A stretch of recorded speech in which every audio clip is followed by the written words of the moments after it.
Disclaimer. Information juridique importante. Le contenu de cette vidéo n'est pas destiné à fournir un conseil en investissement ni un quelconque autre service en investissement. Les informations contenues dans cette vidéo ne relèvent en aucun cas d'une sollicitation ou d'un conseil à l'investissement. Les ressources figurant dans cette vidéo sont fournies à titre informatif et pédagogique uniquement et ne devraient en aucun cas être considérées comme une sollicitation ou une offre, ni comme un conseil ou une recommandation visant à acheter, vendre ou à opérer une transaction quelle qu'elle soit.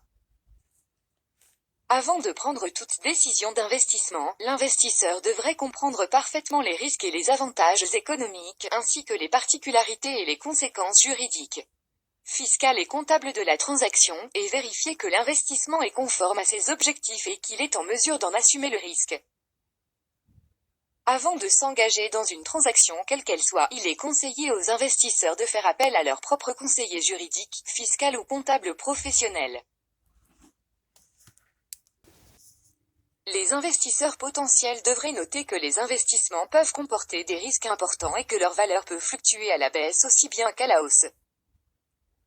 Il n'y a aucune garantie quant à la performance des opérations et la performance passée ou anticipée ne constitue pas nécessairement un indicateur des résultats futurs. Rien ne garantit que l'objectif de placement dans un produit quel qu'il soit sera atteint ou que des pertes substantielles ne seront pas subies. Les informations et les données figurant dans cette vidéo ont été obtenues de sources jugées fiables, mais ne sont pas garanties. Toutes les opinions exprimées ne constituent pas une garantie des événements à venir. Ni leur exactitude ni leur exhaustivité ne sont garanties. Et toute responsabilité, y compris au titre de dommages accessoires ou consécutifs suite à des erreurs ou omissions dans la présente vidéo, est expressément déclinée. Nous vous invitons donc à faire vos propres recherches et à rester prudent. Vous songez à investir en bourse de façon autonome, sans conseil. Mieux vaut faire appel à un professionnel de l'investissement si vous n'avez pas la compétence.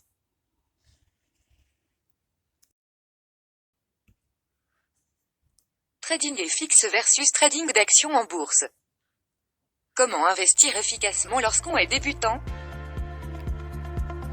Vous cherchez à investir ou à placer votre argent durement gagné cette année? Avez-vous pensé à investir sur les marchés financiers?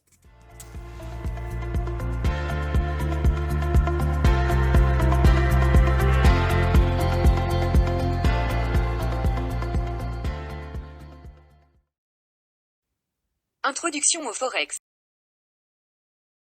La différence principale à établir entre ces deux marchés, c'est ce sur quoi vous investissez. Ainsi, si le marché du Forex est une place de marché où s'échangent les devises du monde entier, le marché des actions se rapporte, lui, au titre de propriété d'une société.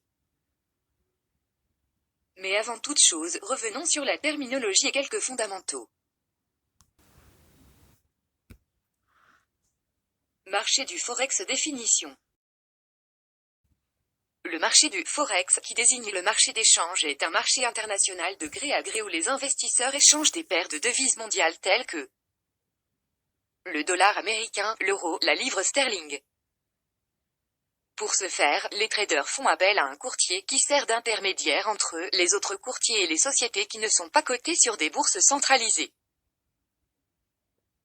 L'une des particularités du marché de gré à gré est qu'il permet aux courtiers, souvent appelés market makers, plus de flexibilité sur les prix de vente et d'achat qu'ils fixent eux-mêmes. C'est ainsi qu'un courtier peut se retrouver à coter un prix à un client et un prix différent à un autre. Que signifie trader sur le marché du Forex? Trader sur le marché du Forex signifie investir, non pas dans des devises individuelles, mais plutôt dans des paires de devises.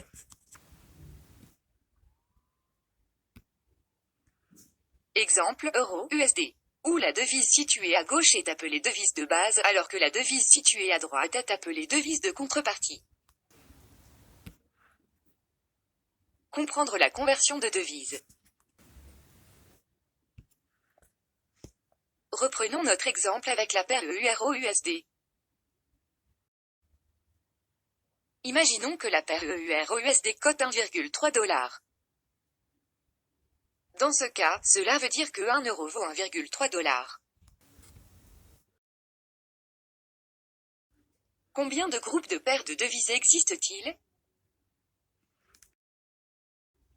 Il existe 3 groupes de paires de devises. Les paires majeures, les paires croisées ou mineures, les paires exotiques. Définir les paires majeures. Les paires majeures incluent les devises produites par les plus grandes économies du monde. Il s'agit des paires avec le plus grand volume de trading. Exemple de paires majeures.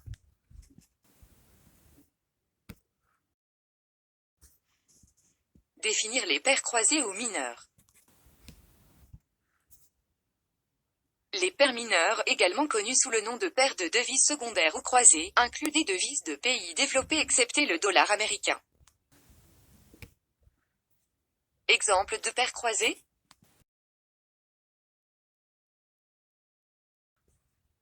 Pourquoi utiliser les paires croisées?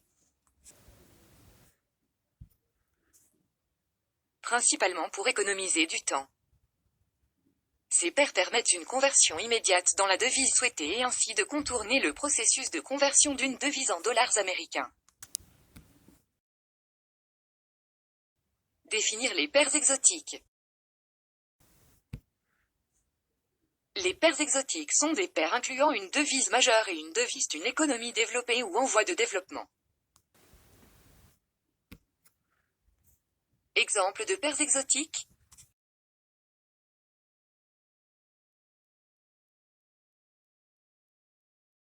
Les acteurs sur le marché du Forex. Mais au fait, qui sont les principaux acteurs sur ce marché? Les acteurs qui sont à même d'influencer le marché sont les banques commerciales, les banques centrales, les hedge funds, les gouvernements, les brokers, les traders institutionnels, les entreprises internationales et aussi les particuliers comme vous et moi qui cherchent à faire des profits sur le marché d'échange.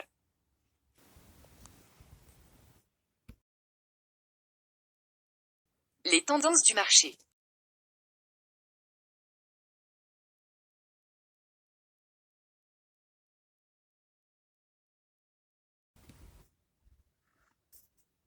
Trader le marché du Forex, c'est être confronté à deux scénarios.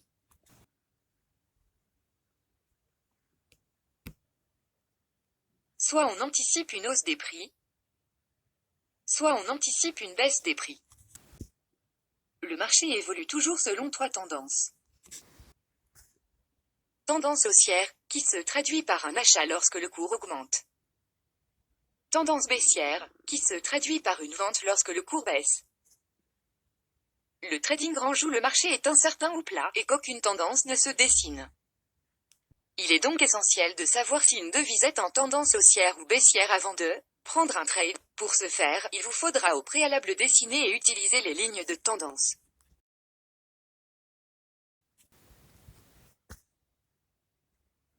Les lignes de tendance sont des lignes droites et permettent de définir une pression d'achat à la hausse contrôlant le marché. Ou à l'inverse, de définir une pression de vente à la baisse. Cas de figure numéro 1. Sur un marché haussier. La ligne de tendance à tracer est une ligne droite qui se positionne en dessous des cours les plus bas et fait office de support. Pour dessiner une ligne de tendance, l'haussière de points au minimum sont reliés, un point bas et un autre point moins bas que le premier.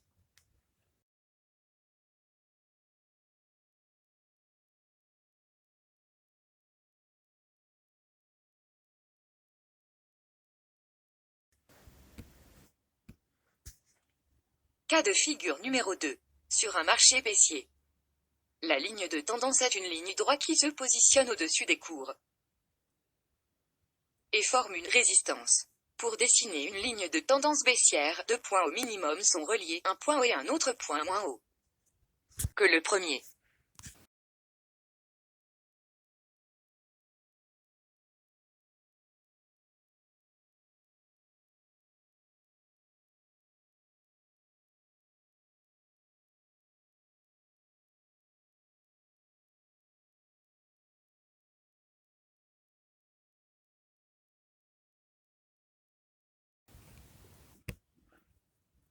Cas de figure numéro 3. Le range. Si aucune tendance ne se dessine sur le marché, les lignes deviennent alors horizontales. C'est ce qu'on appelle le trading range. Utilisation des chandeliers japonais et figures chartistes. Utilisés afin d'anticiper l'évolution future des cours d'un actif financier. Les figures chartistes ou patterns sont des représentations visuelles qui permettent aux traders d'analyser la courbe d'un cours ou d'une action pour prévoir sa tendance. La représentation graphique la plus utilisée est la représentation en chandelier japonais. Venant en complément de l'analyse de tendance et d'autres indicateurs techniques, les chandeliers japonais sont des représentations graphiques utilisées par les traders, qui affichent de nombreuses informations et ont une place centrale dans l'analyse technique qui repose sur l'analyse du prix du marché et des cours boursiers. Les lignes de support et de résistance. À la base de l'analyse technique boursière, le support et la résistance sont des niveaux prédéterminés du prix d'un titre ou d'un cours auquel on pense que le prix aura tendance à s'arrêter avant de s'inverser. Bon à savoir, ces lignes sont vues comme des zones psychologiques où acheteurs et vendeurs s'affrontent. Ce sont les acteurs du marché qui définissent des niveaux de support et de résistance. Qu'est-ce que la volatilité ? La volatilité est un indicateur central pour la fluidité du marché. Ce terme fera donc référence aux variations des prix ou d'un cours sur une période donnée. Il existe deux types de volatilité. La volatilité implicite et la volatilité historique. La volatilité implicite qui représente l'offre et la demande du marché traduit les anticipations des acteurs du marché concernant les amplitudes de variation de cours à venir.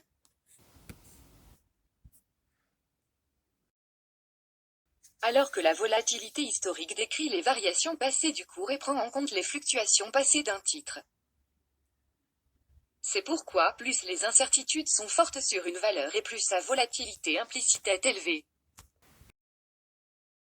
Ainsi, une volatilité comprise entre 0% et 3% indique de très faibles variations de l'actif financier avec un cours stable et un risque de ce fait plus faible. Entre 3 et 8%, on parle d'une faible volatilité avec un risque modéré. Entre 8% et 15%, on considère que l'actif est volatile et qu'un risque est présent, car le cours de l'actif financier fluctue de manière assez importante. Plus la volatilité de l'actif est importante, plus le risque est grand. Quelle est la paire de devises la moins volatile ? AUD-USD s'avère être la moins volatile des paires de devises. Quelles sont les paires de devises avec la volatilité la plus élevée ? GBP-NZD, GBP-AUD, GBP-CAD et GBP-JPY. Deux cas concrets. Vous anticipez une hausse du cours de votre paire de devises euro-USD. Dans ce cas, vous ouvrez une position d'achat sur votre paire de devises. De ce fait, vous allez acheter la devise de base et vendre simultanément la devise de contrepartie. Résultat, si le cours de la paire de devises augmente, vous réaliserez un gain. Alors que si le cours de la paire de devises baisse, vous subirez une perte. Vous anticipez une baisse du cours de votre paire de devises ? Dans ce cas, vous ouvrez une position de vente à découvert ou position courte sur votre paire de devises. De ce fait, vous allez vendre la devise de base et acheter simultanément la devise de contrepartie. Résultat, si le cours de la paire de devises augmente, vous subirez une perte. Alors que si le cours de la paire de devises baisse, vous réaliserez un gain. La notion de lot sur le marché du Forex. Un lot est une unité de mesure standard utilisée pour quantifier le montant des transactions sur le Forex. Mais quelle est la dimension d'un contrat standard sur les devises ? La dimension d'un contrat standard sur les devises est de 100 000 unités de la monnaie de base. Ce montant correspond dans ce cas à un lot. Sur le marché du Forex, en fonction de votre goût du risque et de votre liquidité. On trouve ainsi 4 catégories de lots. Le lot standard représente 100 000 unités de la monnaie de base. Le lot mini équivaut à 10 000 unités de la monnaie de base. Le lot micro est à 1000 unités de la monnaie de base. Le nano-lot est de 100 unités de la monnaie de base.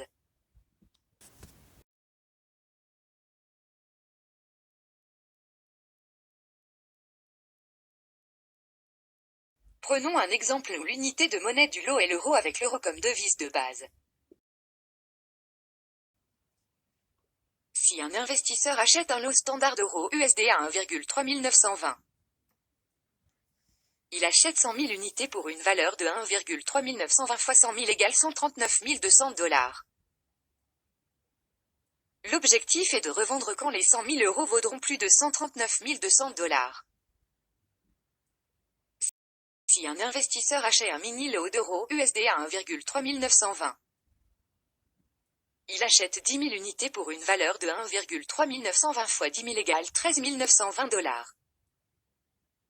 L'objectif est de revendre quand les 10 000 euros vaudront plus de 13 920 $.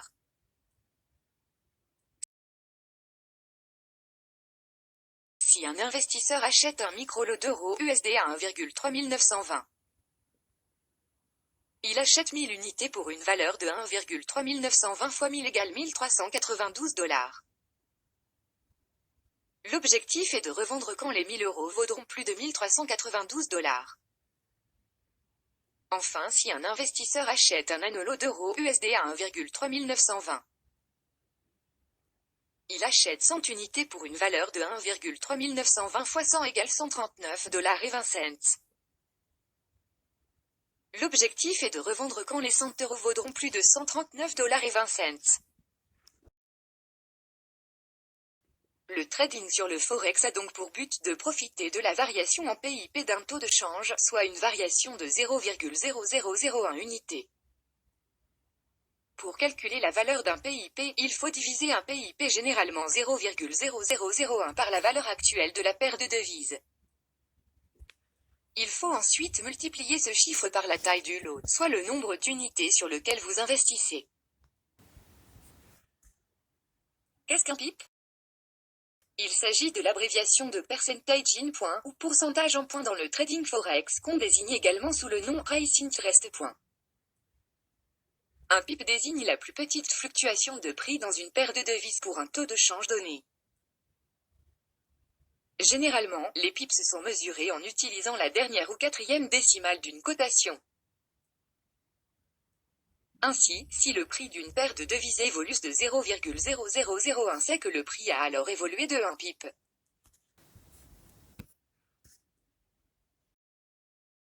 Bon à savoir, la nature de la paire de devises choisie, le taux de change, la taille de la transaction. Au moment du trading ont tous une influence sur la valeur du pip de la position. Aspect pratico-pratique. Quel est le meilleur moment pour trader sur le marché du Forex? Le marché du Forex est ouvert du dimanche soir au vendredi soir et 24 heures sur 24. Privilégiez le moment où plusieurs sessions de trading sont ouvertes en même temps Londres et de New York ou Tokyo et de Londres. Car durant ces périodes, le nombre de traders actifs augmente. Et le volume d'échange également. De plus, les traders peuvent parfois tirer parti d'une certaine volatilité sur les marchés qui peuvent faire suite à des événements de majeure importance, à des annonces faites par les banques centrales concernant les taux d'intérêt, ou à la diffusion de statistiques économiques, évolution du taux de chômage, inflation et chiffres sur la croissance économique. Pourquoi investir sur le marché Forex? Le marché est ouvert 24 heures sur 24 et 5 jours sur 7. Les frais de trading sont faibles. Une liquidité du marché et volume de trading important, voire taille des transactions. Le Forex étant le marché le plus liquide du monde, cela veut dire qu'une paire de devises peut être achetée ou vendue en quantité très importante. À noter, le marché d'échange a un volume de transactions journalier de plus de 5 500 milliards de dollars. Ainsi, quelle que soit la paire de devises traitée, l'investisseur trouvera toujours une liquidité importante. Si vous tradez sur le marché Forex, le risque pour le trader de se retrouver sans contrepartie pour réaliser sa transaction est donc nul. La plupart des brokers sur le marché Forex proposent un compte de trading Forex de démonstration. En fonction du capital de départ, plusieurs tailles de positions de trading Forex possibles, nano-lot, micro-lot, mini-lot ou lot. 70% des transactions étant concentrées sur 6 paires de devises majeures. Il est donc relativement aisé pour un investisseur de surveiller l'ensemble de ces paires en vue de trouver des opportunités d'achat ou de vente. Enfin, le marché Forex peut s'adapter à diverses stratégies d'investissement, day trading, scalping et swing trading.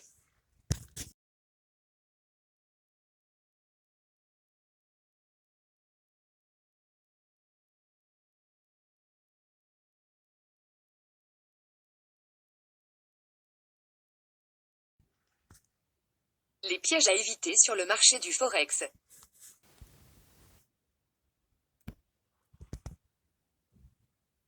Le marché du Forex est un marché non réglementé de gré à gré, également appelé hors bourse, où les transactions sont donc conclues directement entre un vendeur et un acheteur. Comme les marchés de gré à gré ne sont pas centralisés et ne sont réglementés par aucune autorité gouvernementale, ils s'avèrent souvent moins transparents que les marchés centralisés. Et de ce fait plus risqués. Les arnaques Forex avec copy trading Forex, système de trading Forex, robot de trading Forex. Contrairement aux transactions sur le marché boursier, sur le marché Forex les ordres ne passent pas par des chambres de compensation. Les ordres ne sont donc pas garantis et il n'existe pas de protection contre la faillite d'un broker excepté dans le cas où le broker est régulé par certaines autorités de régulation. Il faut savoir qu'un broker n'a besoin d'aucune régulation pour exercer son activité. La régulation est là juste pour témoigner de la volonté de transparence du broker. Ainsi, pour savoir si un broker Forex est fiable, une seule solution, consulter au préalable le site Regafi. Ne pas bien appréhender le fonctionnement du Forex. Ne pas avoir conscience de l'origine des variations du prix des devises références à volatilité importante sur ce marché. Ne pas tenir compte des tendances du marché. Négliger le calendrier économique. Ne pas adopter un style de trading qui convient à votre personnalité et à votre disponibilité. Ne pas investir seulement l'argent que vous pouvez vous permettre de perdre. Ne pas utiliser de règles de gestion des risques et de votre budget ou avoir un recours excessif à l'effet de levier et au trading sur marge. À noter, l'effet de levier proposé par la plupart des brokers Forex peut aller jusqu'à 1 pour 1000.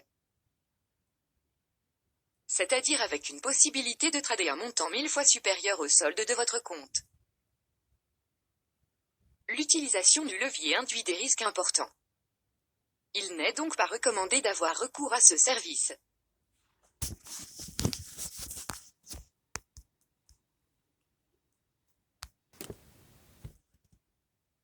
Appel de marge.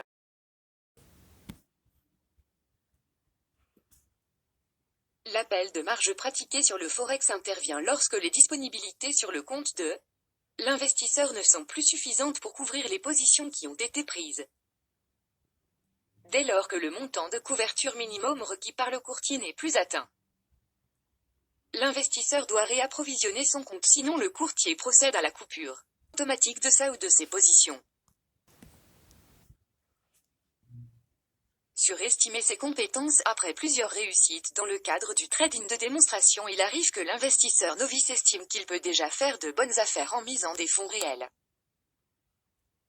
Attention, il faut garder à l'esprit qu'il est plus facile de gagner sur le compte démo que sur le compte réel. Surestimer ses compétences. Après plusieurs réussites dans le cadre du trading de démonstration, il arrive que l'investisseur novice estime qu'il peut déjà spéculer en misant des fonds réels. Attention, il faut garder à l'esprit qu'il est plus facile de gagner sur le compte démo que sur le compte réel. Ne pas avoir établi un plan de trading. Récapitulatif des étapes à suivre pour négocier sur le marché Forex. Étape 1. Sélectionner la paire de devises à négocier. Étape 2. Opter pour l'achat ou la vente de la paire de devises sélectionnée. Étape 3. Définir vos ordres stop et vos ordres limites. Étape 4. Procéder à l'ouverture de votre position. Et étape 5. Surveiller votre transaction. Quelles sont donc les 5 étapes pour devenir un bon trader sur le marché Forex? Étape 1. Apprendre ce qu'est le marché du Forex via des formations sérieuses dans ce domaine. Étape 2. Profiter des opportunités de trading haussière ou baissière sur le marché des changes. Étape 3. Ajuster votre plan de trading en cas de besoin. Étape 4. Déterminer son style de trading pour mettre en place une stratégie de trading Forex adéquate. Étape 5. Établir, backtester et tester son plan de trading via une plateforme de trading Forex. Avec un compte de démonstration dans un premier temps. Tout dire sur le marché du Forex se pose inévitablement la question du choix du meilleur courtier Forex possible. En effet, ne pas prendre le temps de choisir un courtier Forex en fonction de ses besoins pourrait s'avérer problématique. Comment choisir son courtier Forex en ligne? Pour cela, il faut vérifier 2 éléments essentiels. La réputation du courtier en ligne. Vous souvenez-vous du site regafi.fr? Les services proposés par la plateforme répondent-ils à vos besoins?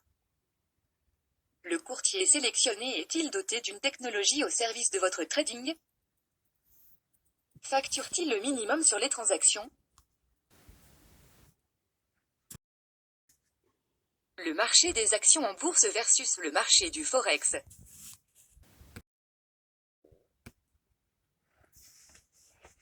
Comme évoqué précédemment, la différence majeure entre ces deux marchés est tout d'abord ce sur quoi vous investissez. Le Forex est une place de marché où s'échangent les devises, alors que le marché des actions concerne les titres de propriété d'une société. Chaque marché possède ses avantages et inconvénients. Marché financier versus marché boursier. Un marché financier se décompose en un marché primaire ou marché à l'émission qui assure la création des nouveaux titres, et un marché secondaire ou marché boursier qui permet la négociation vente et achat de titres déjà émis. L'utilité du marché secondaire est multiple. Il permet d'assurer la liquidité des titres circulant sur les différents marchés dans la mesure où tout investisseur désirant vendre un actif y trouve une contrepartie et donc des liquidités.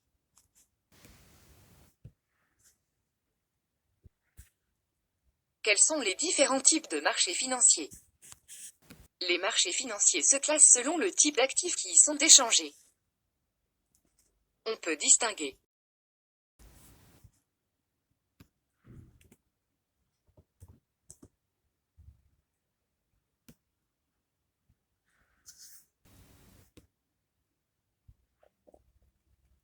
les marchés d'actions, les marchés d'obligataires ou de taux d'intérêt, les marchés monétaires, les marchés des produits dérivés, les marchés d'échange ou le Forex, les marchés des matières premières. Une bourse est le lieu où se fait, d'une manière officielle et réglementée, la confrontation des ordres d'achat et de vente, soit de marchandises, de matières premières. On parle alors de bourse de commerce, soit des actions de sociétés cotées dans cette bourse. On parle alors de bourse de valeur. Principaux acteurs du marché boursier. La bourse est à la fois un lieu de financement pour les entreprises, les États ou les collectivités avec l'émission d'actions ou d'obligations, mais également un lieu de placement pour les investisseurs. Les marchés boursiers sont au centre du développement économique et financier et attirent les capitaux et les investissements à l'échelle mondiale. Quels sont les rôles principaux de la bourse?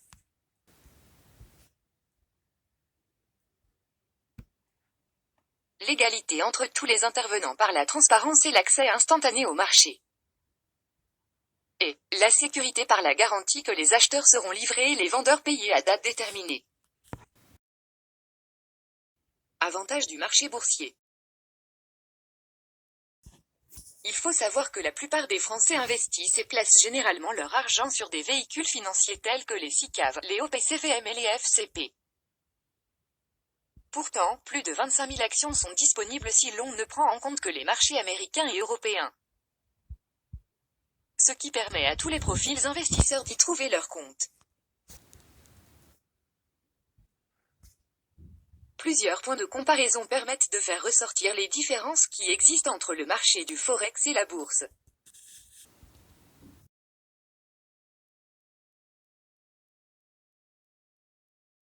Alors que le marché du Forex est ouvert 24 heures sur 24 et 5 jours sur 7, les séances sur action sur les différentes places financières durent entre 7h et 8h30. Au-delà des horaires de fermeture, seules les grandes valeurs continuent à être cotées sur l'aftermarket ou cotation après bourse. Alors que sur le marché du Forex il est facile de pouvoir gérer sa transaction, de passer des ordres et de faire du trading, les marchés d'actions sont ouverts en France entre 9h et 17h30. En dehors de ces heures de cotation, il n'est donc pas possible pour un trader de faire du trading, ce qui peut entraîner des gaps à l'ouverture du marché dans lesquels les investisseurs peuvent se retrouver piégés.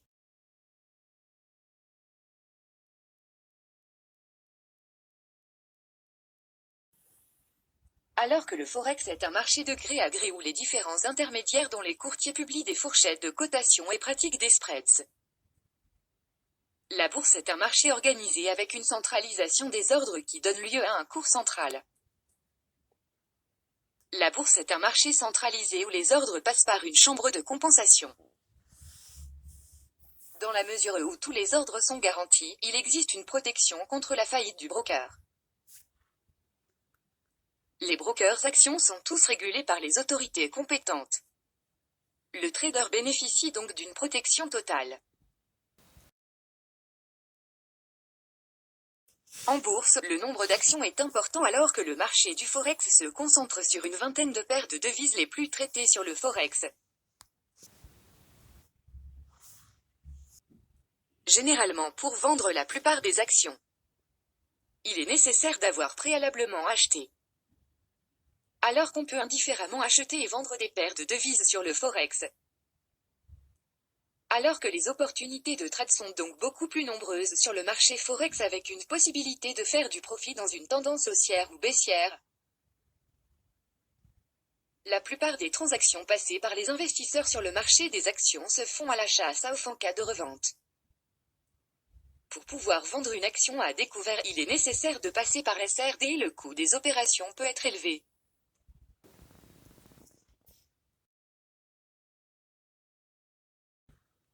Alors que sur le marché du Forex, les effets de levier pour les différentes paires de devises peuvent aller jusqu'à 400 fois le montant déposé sur le compte. Sur le marché boursier, les effets de levier sont limités à 5 fois le montant investi sur une action dans le cadre des opérations du SRD. Exception, avec l'apparition du courtage en ligne, les CFD proposent des effets de levier sur les grandes valeurs boursières pouvant aller jusqu'à 100 fois le dépôt.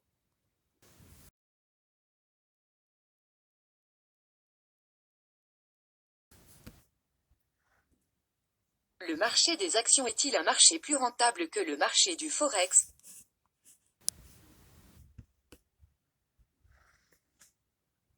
Alors que le marché du Forex est extrêmement liquide avec un volume de transactions quotidiennes de plus de 5 500 milliards de dollars,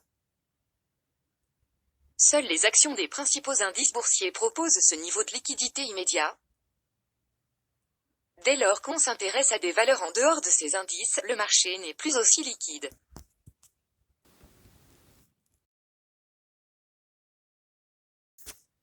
Alors que sur le Forex, les frais de transaction sont réduits et se limitent généralement au bid-ask spread, sauf frais liés au volume de transactions exceptionnelles. Sur le marché des actions, le broker vous facture de multiples frais de transaction, pourcentage aidé la transaction ou montant fixe. Commission fixe avec droit de garde, nombre de trades insuffisant dans le mois par exemple. Et spread. Contrairement aux variations de cours sur le forex qui sont relativement faibles avec variations de plus d'1% rarement observées, on observe très souvent des variations de 2% à 3% sur le marché des actions, surtout en période de crise économique. Ainsi, il arrive que les mouvements journaliers moyens dépassent les 1%. Qu'est-ce qui fait monter ou baisser une action en bourse?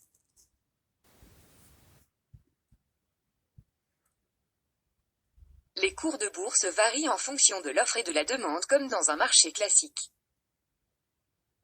Si le nombre de personnes qui veulent acheter une action dépasse le nombre de personnes qui désirent vendre un titre, alors l'action monte. À l'inverse, si le nombre de personnes qui veulent vendre une action dépasse le nombre de personnes qui souhaitent acheter une valeur, alors l'action baisse.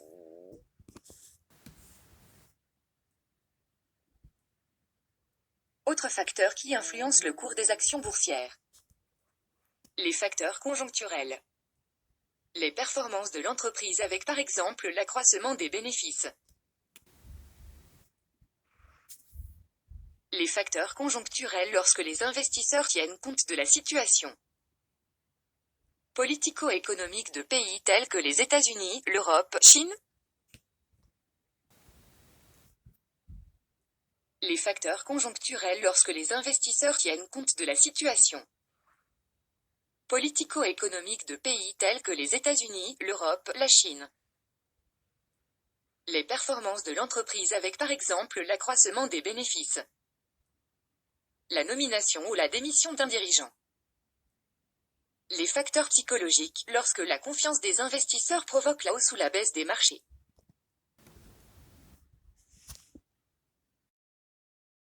État pour bien démarrer en bourse.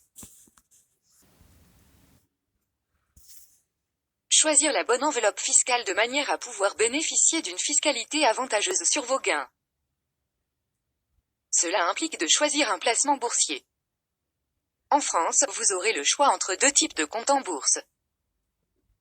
Le plan d'épargne en actions ou PEA et le compte titre.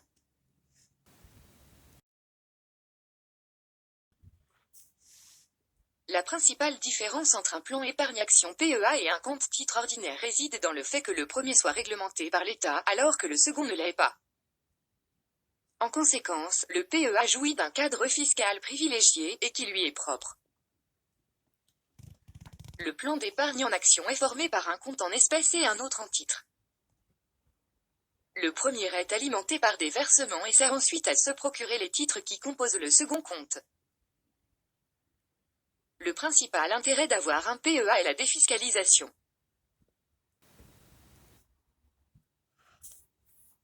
Le compte titre fonctionne exactement de la même manière qu'un compte ordinaire, c'est-à-dire que vous pouvez y verser de l'argent, en retirer.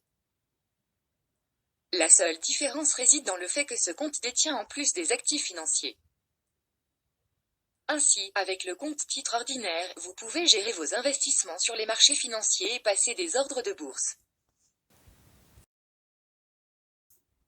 Quel support d'investissement privilégié?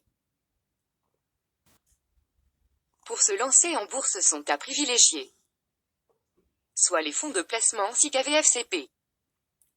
Car en investissant dans des fonds vous détiendrez une part d'un portefeuille diversifié. Et les actions en direct, les obligations. Ensuite, si vous souhaitez dépendant et rentable, vous pourrez ouvrir un compte chez un courtier en bourse classique choisi en fonction de ses éléments chez Bourse Direct, De Giro, Boursorama, etc. Et passer vos premiers ordres de bourse. Ou opter pour un courtier en ligne. À noter, si vous pensez avoir besoin d'un accompagnement, suivre les conseils de votre courtier peut également vous permettre de gagner sur le long terme. Comment se former gratuitement au trading en bourse? même si identifier une formation adaptée et de qualité peut s'avérer difficile. Quels que soient vos objectifs d'investissement, il vous est recommandé de vous former. Certains courtiers en ligne professionnels proposent aux traders des formations gratuites sur le trading. Il peut s'agir de supports pédagogiques, de tutoriels sur le trading ou encore de nouvelles économiques. L'apprentissage du trading dépend de beaucoup de paramètres et il n'existe pas un temps déterminé pour maîtriser les rouages du trading. Pour faire simple, apprendre à spéculer en bourse demande discipline et rigueur. De ce fait, n'hésitez pas à consulter les tutoriels destinés aux traders débutants ou les vidéos éducatives sur la bourse pour les traders néophytes. Par ailleurs, certaines plateformes de trading vous proposent des webinaires de trading auxquels vous pouvez participer gracieusement sans avoir à payer quoi que ce soit. Utilisez les comptes démo pour apprendre le trading. La plupart des courtiers en bourse consacrent de nombreuses ressources à la formation en trading de leurs utilisateurs. Ils proposent des comptes de démonstration gratuits permettant de se familiariser avec les fonctionnalités de chaque plateforme. Et si vous essayez le trading social? Il existe également des formations qui consistent à payer un trader pour qu'il partage son écran de trading avec vous, vous permettant de copier ses positions pour placer des ordres de bourse. Le trading social consiste à copier automatiquement les positions de trading de traders expérimentés et performants.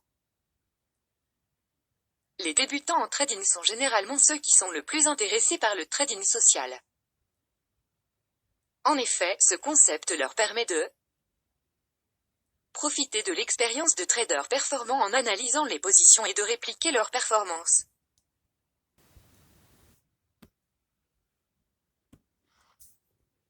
Pour trouver des cours à la demande qui vous correspondent et pour trouver la formation au système de bourse qui vous permettra de gagner régulièrement sur les marchés, n'oubliez pas de cliquer sur le lien affilié dans la description pour commencer à apprendre avec Udemy. En complément, il existe nombre de formations payantes dispensées par des écoles de trading dont le prix varie en fonction de chaque établissement. Les écoles de trading représentent une solution intéressante pour se former au trading. Nombre d'établissements vous offrent divers programmes de formation. Ainsi, il devient facile à tout débutant d'acquérir les fondamentaux et les compétences essentielles avant de commencer le trading. S'inscrire dans ces écoles de trading vous évitera bien des déconvenues. Dans ce cas, privilégiez les écoles qui enseignent la psychologie du trading. Parmi les plus connues en France, on retrouve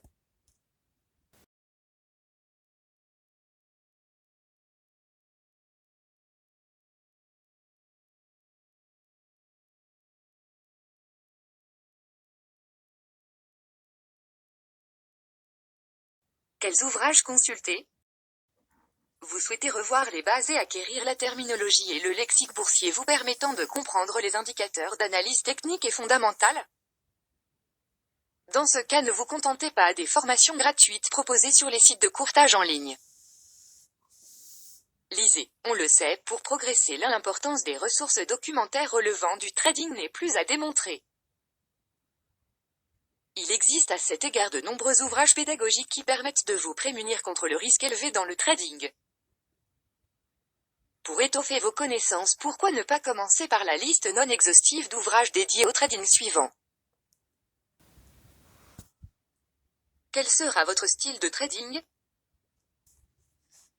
Pour la majorité des traders, le trading est plus une forme d'investissement puisqu'ils traitent principalement sur le long terme et ont même parfois pour objectif de conserver leurs titres pendant plusieurs années.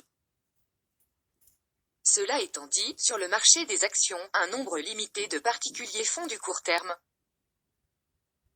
Il existe d'ailleurs 3 principaux styles de trading qui se définissent selon le temps consacré par le trader à la négociation de ses actifs financiers.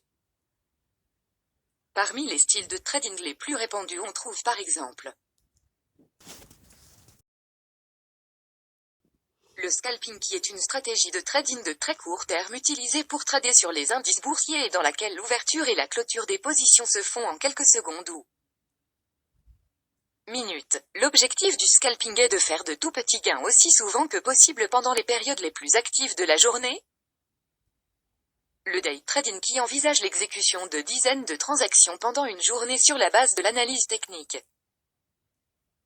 C'est donc un type de négociation selon lequel l'ouverture et la clôture des ordres d'achat se passent en une seule journée. Le swing trading où les positions ouvertes sont maintenues ouvertes sur une période de plusieurs jours ou de plusieurs semaines. 3 semaines au maximum, et permettent aux swing traders de profiter des fluctuations sur le marché à court terme.